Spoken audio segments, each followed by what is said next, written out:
of their charter. I asked them if they had green beer on that day 100 years ago, and we didn't have any charter members there, and so I don't know. But it's going to be a real great convention, May 21st, 22nd, and 23rd. They worked really hard on making it a super nice convention.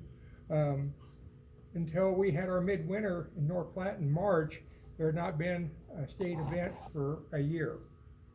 And eastern Nebraska has still not had anything. And so I know a lot of those people are looking really forward to coming to Scottsbluff, and if you're at all able, please come up. If not for all, at least part of the day, to see what's going on in the district and the state. And I welcome you up to that.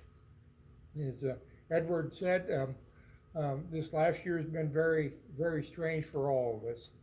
And a lot of clubs were unable to meet this last year.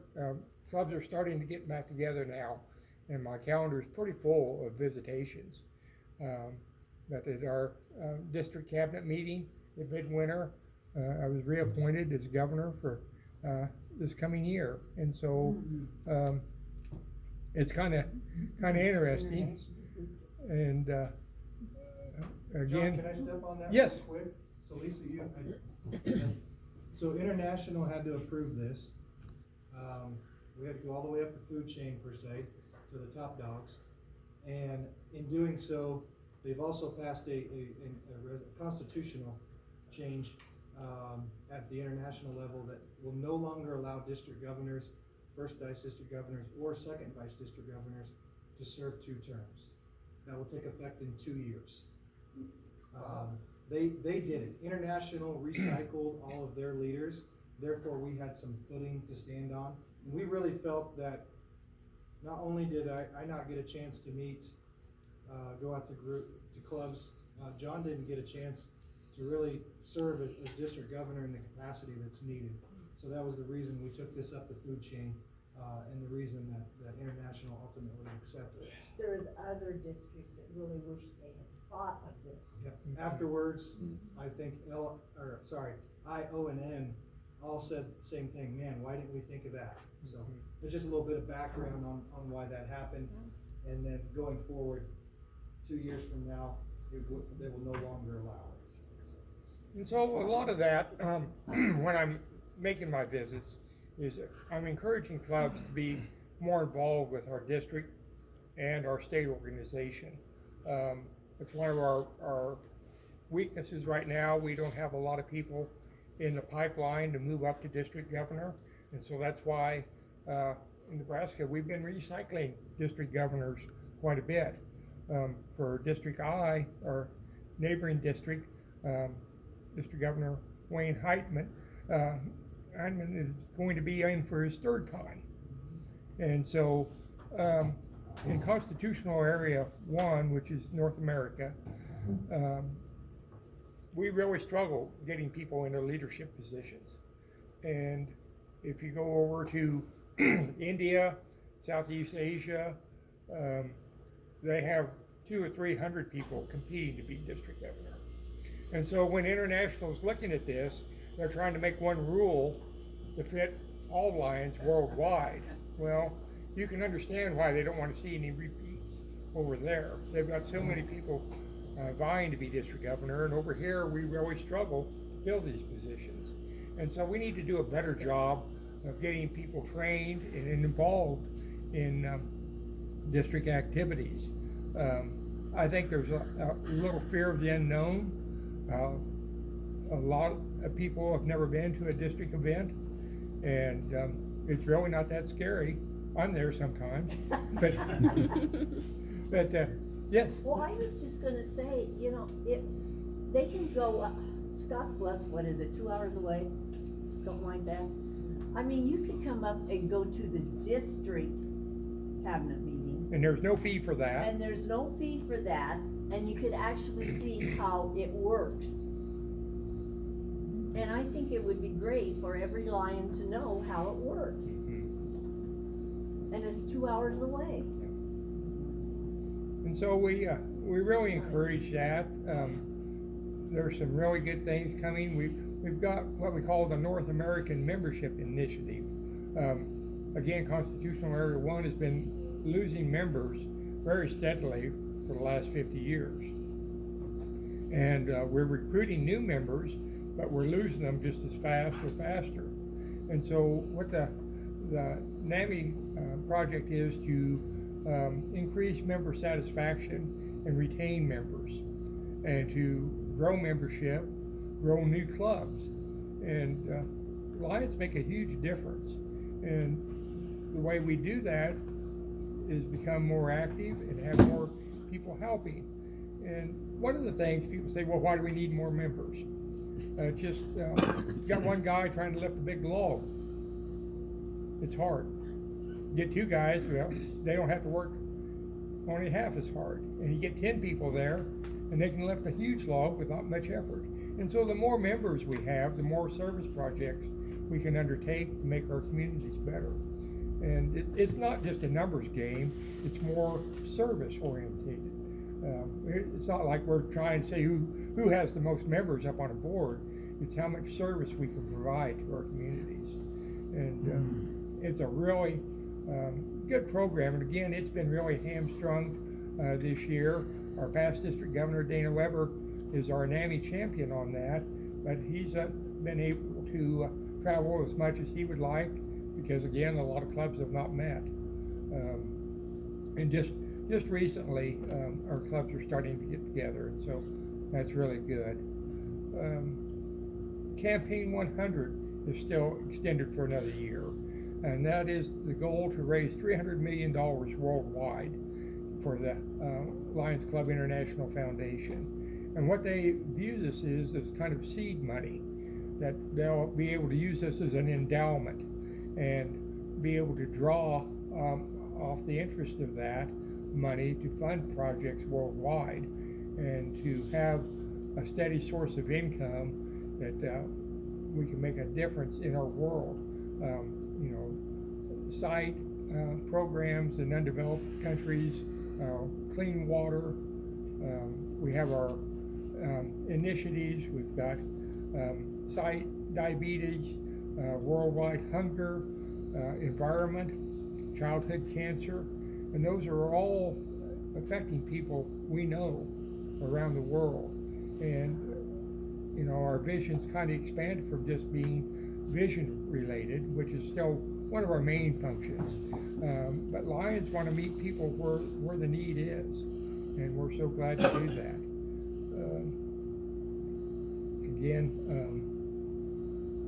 I'm real thankful for Edward to step forward to be first vice district governor. He undertook some training in Aurora the first week of April, and if you get a chance, ask him about that. He got to meet the other incoming first vice district governors in a classroom setting for an entire weekend, and it's a lot of educational stuff.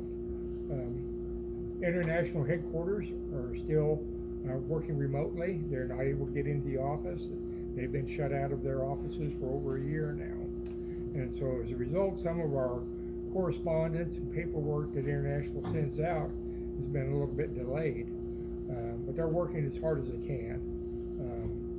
Traditionally, the first week of February, our incoming first vice district governors worldwide are at a 4-day event at the Q Center.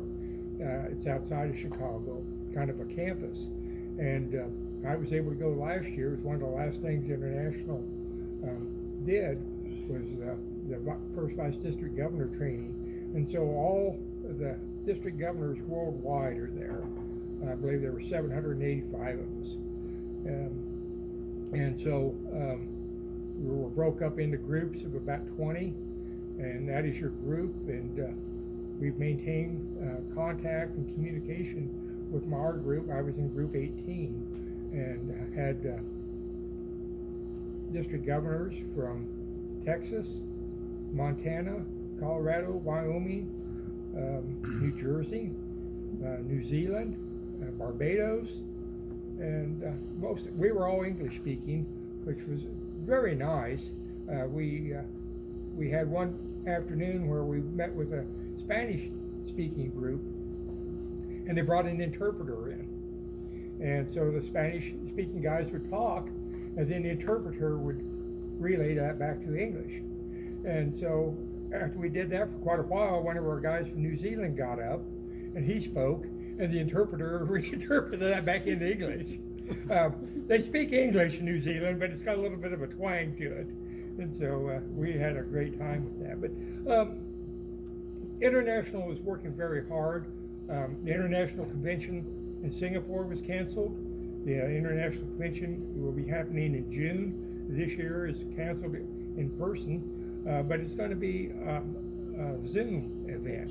And so there's a $50 registration fee, and it might be the cheapest way you ever get to see an international convention. And so go onto the website, there's registration forms on that, and it will be conducted entirely online. And so I'm anxious to see how that will work and what it would look like.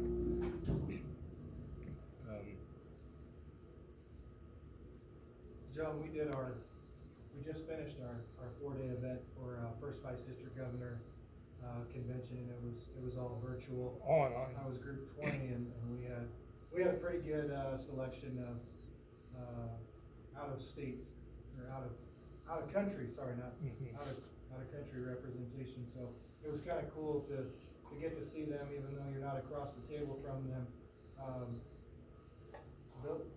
Like India, for example, Yes. They have got a lot of really cool ideas, and he's not kidding when they say that there's 200 people who apply to be district governor, and then they have votes and secret ballots and everything else. He's not kidding. It's the real deal. I mean, they fight over district governor. It's a badge of honor. It's a pride thing for them over there. Bangladesh was the other one.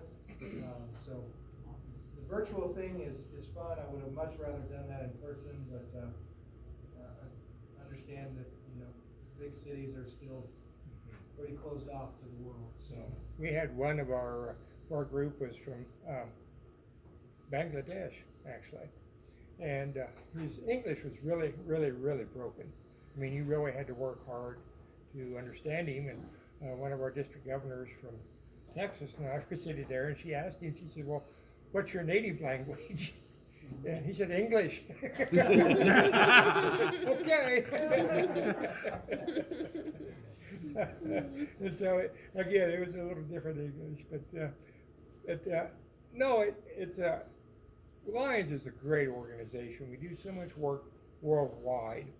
And I was up in Potter, Nebraska, Monday night with a club visit. And I was explaining to them, in a lot of places in Asia, they have initiation fees to join a Lions Club. And a lot of those are fairly substantial. In Korea, it's $100,000 to become a member. Wow. And the Potter Club said, "Well, where does that money go?" And I said, "It goes into Lions Club International." And actually, the United States gets more money from overseas than we send out. And that's hard for us to get our minds around. We've always thought, well, the United States is carrying everybody on their back, but actually, Asia's carrying the United States on their back. And we're real fortunate. Our incoming First Vice President, Doug Alexander, we've met with Doug up in Chicago, really nice guy. And Brian Sheehan, our second, and Patty, can't remember Patty's last name. She's in Canada. Patty Hill. Patty Hill was going to be our speaker here in Scottsbluff, but she was unable to get out of Canada yet because they haven't got the vaccination started up there. And so she was not able to get across the border.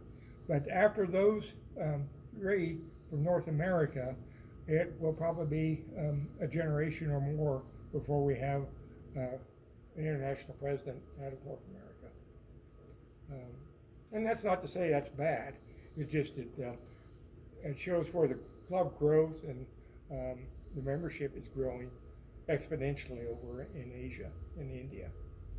And so I don't know if I have a whole lot more. Any questions for the district governor? I got one for John. Yes, You know, COVID has certainly affected your ability to be a district governor to some degree. But I'm still gonna ask the question, you know, you've been at it for about a year. Are there some recommendations that you have that we should be doing differently than what we are? Because our membership is not increasing.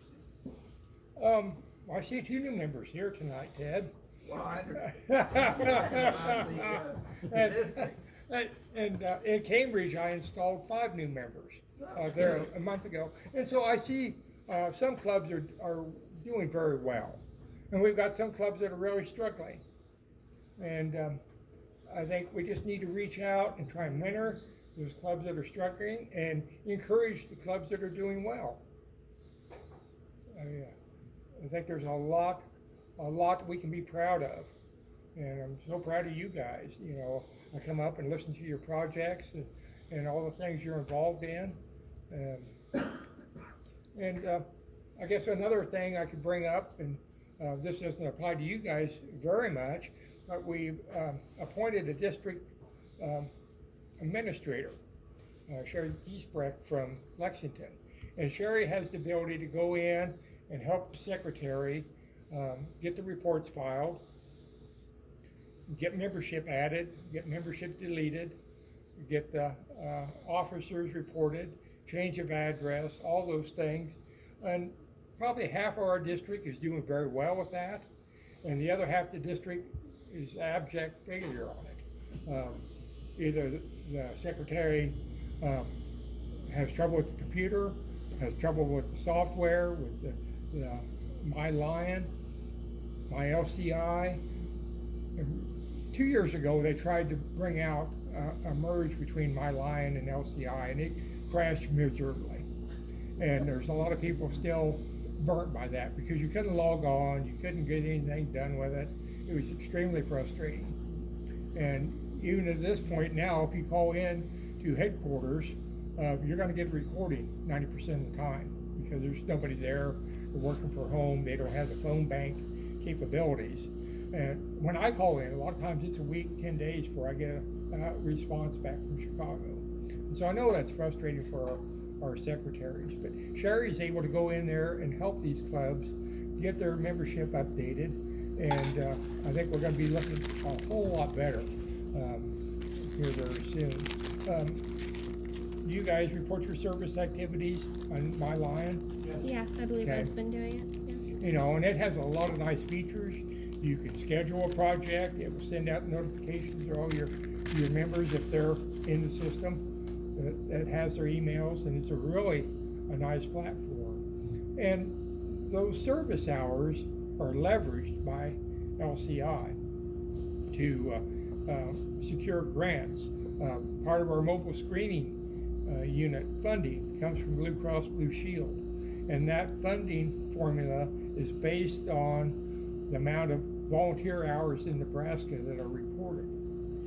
And so if we're not reporting our service activities, that affects the contribution that Blue Cross Blue Shield makes into our mobile screening unit. And so people say, well, why do we need to report our activities? It's bigger than your club, it's bigger than the district, it's better than the state, and it's bigger than our country. It's worldwide that they're able to leverage these grants worldwide to help more things. And so it's really important. But you guys do a great job of getting your stuff reported, and I'm glad of that. It takes a little bit off of Sherry. Have you visited with Sherry? Has she contacted you? I have not. Okay. She's working really hard to reach out to all the clubs just to touch base, and I'm so glad you've got your officers picked for next year. That's a good thing. And that's another thing, just like recycling district governors, a lot of clubs keep the same officers for year in, year out. Not necessarily because they want to, but because there's nobody else. And that's something we really need to work on our clubs, is make sure that we're rotating people through. We have people wanting to step up. And again, that starts at our local clubs to encourage them and grow them and help them as best we can. Our past district governors kind of formed a little association to kind of brainstorm some of these problems and come up with some possible ideas. And I look for a lot of good things to come out of that. How we can mentor struggling clubs. You don't want to come in and run over somebody's club, but if they're needing some help and will accept help, there's help available for them. And so I think I look to a great year coming up for District Health. As I travel the district, there are so many good people doing so many good things, and we have a lot to be proud of. One of my main reasons to come up tonight is I have an award to present. And this is a pretty special award.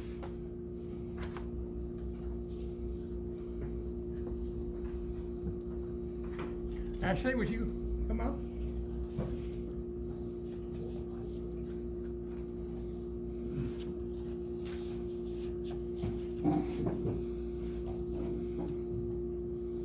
Ed and I worked on this pretty hard to make sure we had brains so you wouldn't be up clapping. Are you now figuring out life text like 100 times Yeah. if you're gonna be here? Yeah. Glad I made you sweat a little bit. You did, actually. Ashley, I'd like to present to you this Lion of the Year Award, and thank you for all your service. My goodness, thank you.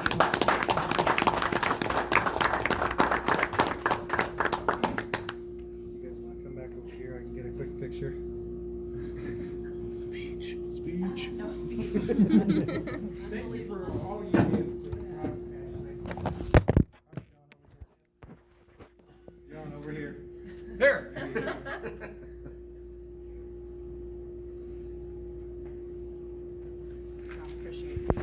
Thank you for all your service. I laughed. I was up at Scotts Bluff, and a newspaper photographer took a picture of me, and it looked like I was down on my knees, and this guy was like 7 foot tall. And I told Zyda, I said, well, the problem was he was 7 foot tall. But thank you for inviting us up, and it's so good to see you guys, and please continue your good work. It's always great to be up here. And if there's anything I can do to help you, please let me know. I'd like to give the district